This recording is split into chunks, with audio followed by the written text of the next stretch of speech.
بسم الله الرحمن الرحيم عم يتساءلون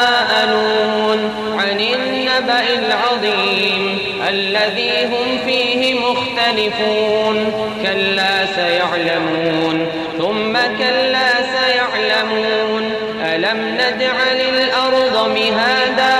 والجبال أوتادا وخلقناكم أزواجا وجعلنا نومكم سباتا وجعلنا الليل لباسا وجعلنا النهار معاشا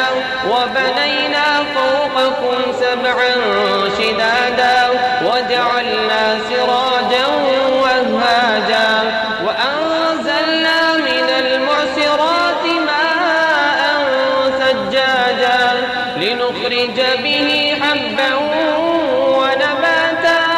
وجنات ألفافا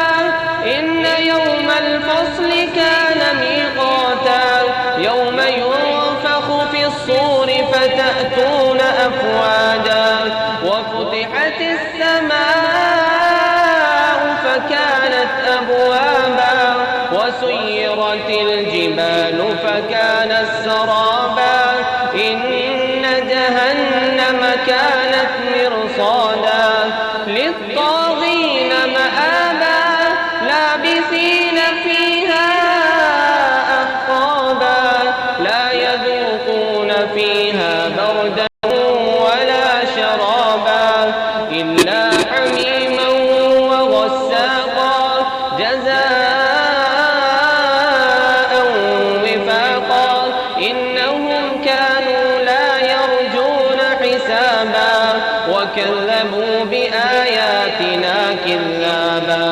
وكل شيء أحصيناه كتابا فذوقوا فلن نزيدكم إلا عذابا